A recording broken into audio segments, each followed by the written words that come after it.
86 घंटे का युद्ध और पाकिस्तान से आ गया युद्ध विराम का कॉल। ऑपरेशन सिंदूर शुरू होने के बाद भारत पाकिस्तान के बीच जो सैन्य तनाव बढ़ा था वो 86 घंटे के भीतर ही थम गया है। अमेरिका के बीच बचाव करने के बाद भारत और पाकिस्तान सैन्य कार्रवाई को तुरंत प्रभाव पर रोकने के लिए राजी हुए। पाकिस्तान की ओर से युद्ध विराम की अपील की गई थी, जिसे 10 मई शाम 5 बजे से लागू किया गया है। पाकिस्तान में हुए आतंकी हमले के बाद पाकिस्तान के आतंकी ठिकानों पर भारतीय सेना द्वारा लिए गए एक्शन के बाद बौखलाए और गीदड़ भभकी कर रही पाकिस्तानी सेना की अकल 86 घंटे में ठिकाने में आ गई। पाकिस्तान ने जो भारतीय सीमा पर सैन्य हमले शुरू किए थे उसे 3 ही दिन में समझ में आ गया है कि भारत रुकने वाला नहीं है और भारत के हर एक्शन से पाकिस्तान को बड़ा घाटा हुआ। अब भारत के ऑपरेशन सिंदूर शुरू होने के 86 घंटे के बाद ही पाकिस्तान ने अमेरिका के जरिए भारत के सामने सीज फायर की अपील की और अब दोनों देश युद्ध विराम के लिए राजी हो गए। ये युद्ध विराम 10 मई शाम 5 बजे से लागू हुआ है। हम शांति चाहते हैं, ये तो दुनिया ने देखा। अब दुनिया ये भी देखेगी कि हम शांति की रक्षा के लिए अपनी शक्ति का प्रदर्शन भी कर सकते हैं। भारत के पूर्व प्रधानमंत्री श्री अटल बिहारी वाजपेयी के भाषण की ये पंक्तियाँ आजकल सोशल मीडिया पर काफ़ी चर्चित है, क्योंकि पाकिस्तान की ज़मीन पर पल रहे आतंकवाद के खिलाफ भारतीय सेना ने जो ऑपरेशन सिंदूर शुरू किया है वो इसी संवाद का आईना नज़र आता है। भारतीय सेना ने जम्मू कश्मीर के पहलगाम में हुए आतंकी हमले के गुनहगारों को सबक सिखाने के लिए इस ऑपरेशन की शुरुआत की थी, लेकिन पाकिस्तान ने अपना असल रूप दिखाते हुए आतंकियों के बचाव में सैन्य एक्शन शुरू कर दिया है। यही कारण है कि अब इसने भारत पाकिस्तान के बीच एक सैन्य संघर्ष का रूप ले लिया।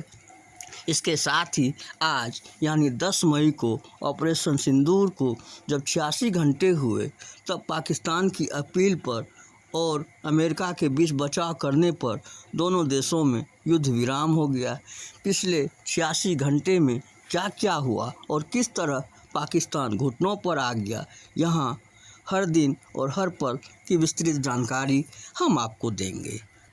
सबसे पहले हम जानते हैं कि क्या है ऑपरेशन सिंदूर और ये क्यों शुरू हुआ।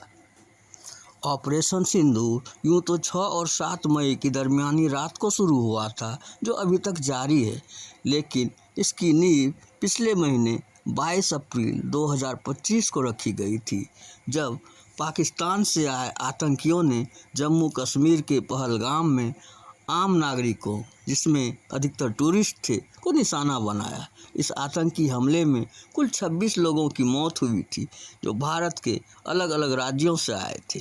26/11/2008 मुंबई हमले के बाद ये भारत में हुआ ऐसा सबसे बड़ा आतंकी हमला था, जिसमें इतनी बड़ी संख्या में आम नागरिकों की जान गई थी।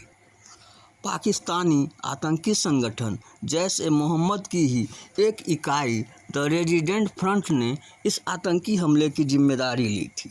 ये आतंकी हमला ऐसे वक्त पर हुआ था जब पाकिस्तानी सेना के प्रमुख असीम मुनीर ने एक कार्यक्रम में हिंदुओं के खिलाफ एक भड़काऊ बयान दिया था, जिसे एक तरह का उकसावे वाला बयान बताया गया और उस बयान के 48 घंटे के भीतर ही पहलगाम में आतंकी हमला हुआ, जहां पर आतंकियों ने पर्यटकों से उसका धर्म पूछ कर गोली मारी और अधिकतर हिंदू सैलानियों को ही निशाना बनाया गया।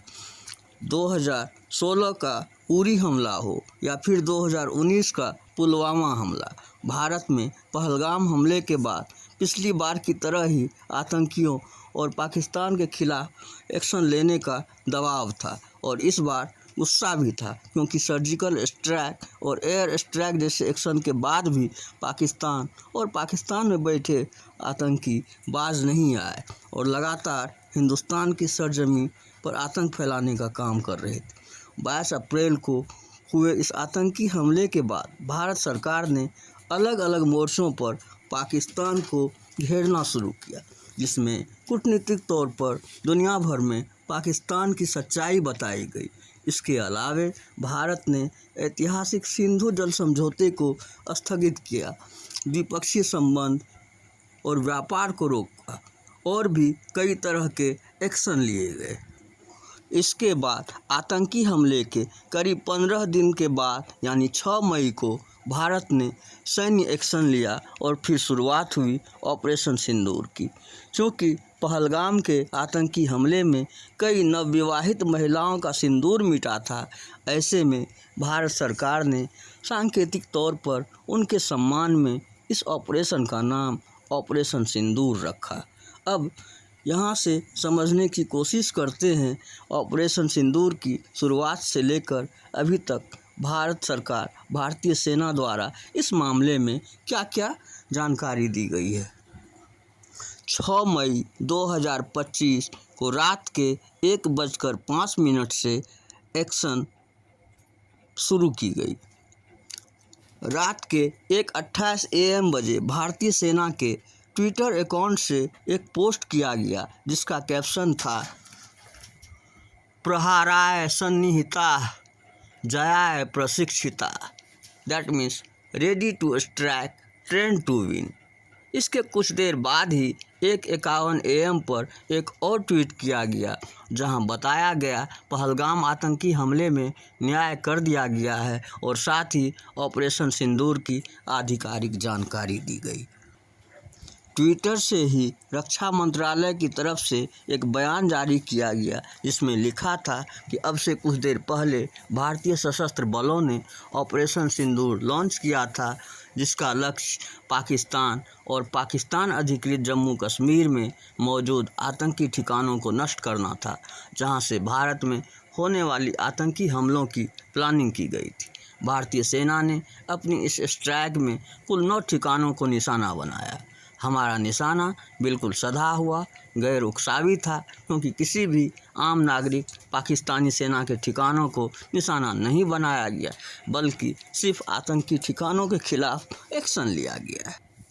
ऑपरेशन सिंदूर की खबर जैसे ही सामने आई, देर रात को ही रिएक्शन सामने आने लगे। रक्षा मंत्री राजनाथ सिंह से लेकर गृह मंत्री अमित शाह समेत पक्ष विपक्ष के तमाम नेताओं ने भारतीय सेना और जवानों की तारीफ की। उसी दिन देश में 7 मई को करीब 250 से ज़्यादा शहरों में मॉक ड्रिल का ऐलान किया गया। साथ ही 7 मई को ही सर्वदलीय बैठक बुलाने की बात कही गई। 7 मई 2025 देर रात को ऑपरेशन करने के बाद भारतीय विदेश मंत्रालय और भारतीय सेना की ओर से संयुक्त साझा प्रेस वार्ता की गई। इसमें विदेश सचिव विक्रम मिश्री, कर्नल सोफिया कुरैशी और wing commander Vyomika Singh media के सामने आए और उन्होंने ऑपरेशन सिंदूर पर भारत सरकार का आधिकारिक पक्ष रखा।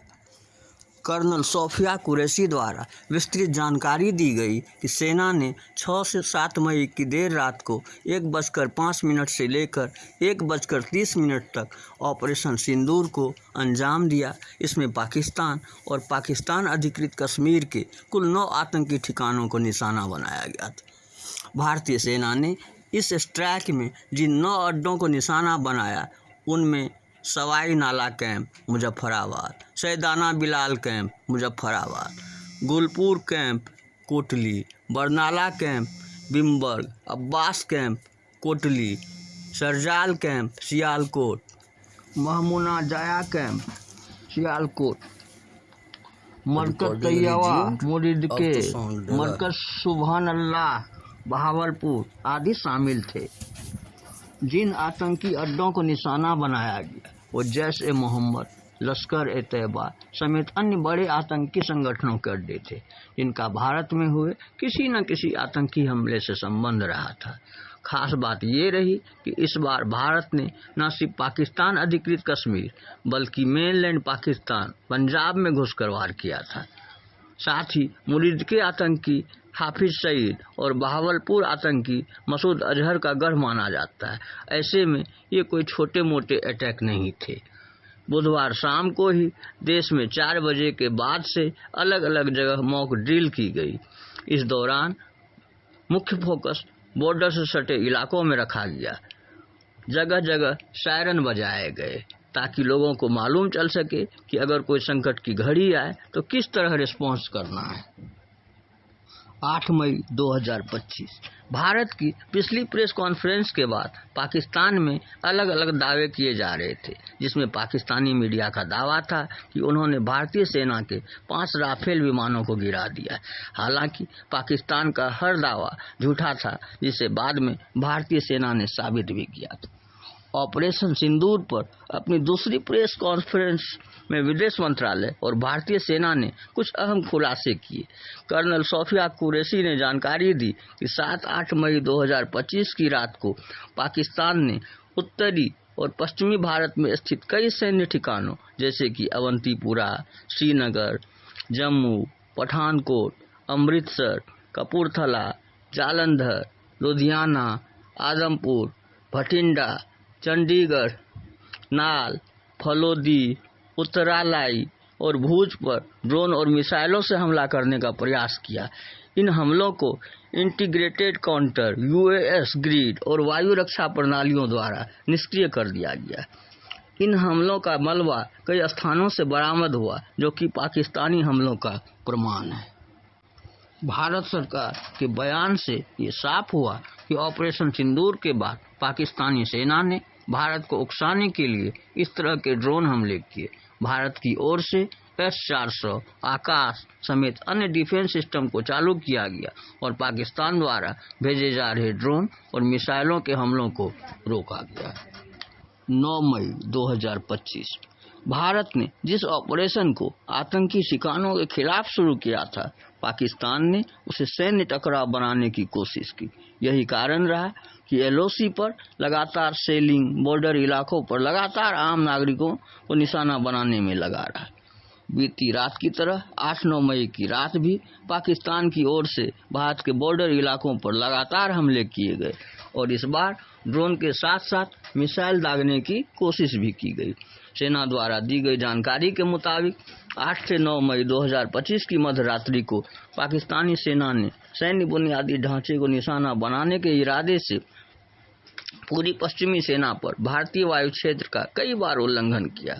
पाकिस्तान ने अंतर्राष्ट्रीय सीमा और नियंत्रण रेखा पर लेह से लेकर सर क्रीक तक 36 स्थानों पर 300 से 400 लगभग ड्रोन का इस्तेमाल घुसपैठ का प्रयास करने के लिए किया गया। कर्नल सोफिया कुरैशी के मुताबिक भारतीय सशस्त्र बलों ने काइनेटिक व नॉन काइनेटिक साधनों का उपयोग करके इनमें से कई ड्रोन को मार गिराया। पाकिस्तान जिन ड्रोन का इस्तेमाल कर रहा था वो तुर्की के असीस गार्ड सोंगर ड्रोन है। पाकिस्तान के एक सशस्त्र UAV ने भटिंडा सैन्य स्टेशन को भी निशाना बनाने की कोशिश भी की, जिसे पकड़ा गया और उसे निष्क्रिय कर दिया गया। पाकिस्तान द्वारा लगातार किए जा रहे हमले के बीच भारत ने भी इस बार कड़ा जवाब दिया और पाकिस्तान में 4 हवाई रक्षा स्थलों पर सशस्त्र ड्रोन लॉन्च किए गए। इसमें से एक ड्रोन AD रडार को नष्ट करने में सक्षम रहा। भारत द्वारा ये भी आरोप लगाया गया कि पाकिस्तान जब ड्रोन अटैक कर रहा है उस वक्त अपने एयर स्पेस में नागरिक विमानों का संचालन कर रहा है ताकि भारत की ओर से कोई जवाबी कार्रवाई न की जा सके। भारत ने बार बार अपनी स्थिति स्पष्ट करते हुए कहा कि वह किसी भी आम नागरिकों को निशाना नहीं बनाना चाहता है। 10 मई 2025 पाकिस्तान पिछले 3 दिनों से जो हरकत कर रहा था वो इस दिन भी जारी रखी। एक तरफ दुनिया के सामने उसने दावा किया कि वह कोई कार्रवाई नहीं कर रहा है और सिर्फ जवाबी हमला कर रहा है, जबकि दूसरी तरफ हर शाम को उसने ड्रोन अटैक करने की कोशिश की। 10 मई यानी शनिवार को विदेश मंत्रालय और भारतीय सेना की ब्रीफिंग शाम की बजाय सुबह हो। पहले ये खबर थी कि ब्रीफिंग सुबह 5:30 बजे बुलाई गई, जिसे बाद में 10 बजे के लिए टाला गया। ऐसा इसलिए क्योंकि पाकिस्तान ने 9-10 मई की दरमियानी रात एक बार फिर से ड्रोन अटैक किया था, जिसका भारत ने बेहद कड़ा जवाब दिया। कर्नल सोफिया कुरैशी के मुताबिक पाकिस्तानी सेना ने UCAV drone, long range weapon, lightning munitions और लड़ाकू विमानों का उपयोग कर भारतीय सैन्य ढांचे को निशाना बनाया।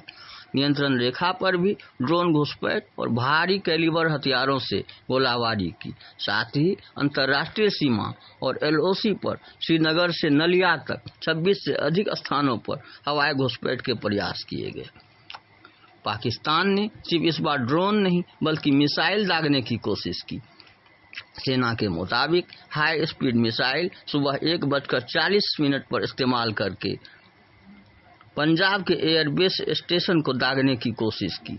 एक तरफ पाकिस्तान ड्रोन मिसाइल से हमले करता रहा, दूसरी तरफ LOC पर बार बार सीलिंग की जा रही और स्थानीय नागरिकों को निशाना बनाया जा रहा था। भारत ने इस बार पाकिस्तान की हिमाकत का जवाब उसके एयरबेस को निशाना बनाकर दिया। भारत ने देर रात को एक साथ पाकिस्तान के रफीकी, मुरीद, चकलाला, रहमियार खान, सुकूर और चुनियान एयरबेस पर फाइट जेट से अटैक किया। भारत ने एक बार सिर्फ सैन्य ठिकानों को निशाना बनाया और नागरिकों को निशाना नहीं बनाया। अंततः हो गया युद्ध विराम का ऐलान।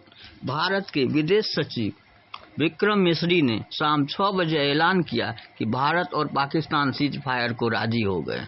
पाकिस्तान के DGMO ने दोपहर 3:35 बजे भारत के DGMO से बात की। दोनों देश शाम 5 बजे से सीज फायर लागू करने के लिए राजी हो गए और अब 12 मई को दोनों के बीच बातचीत की जाएगी।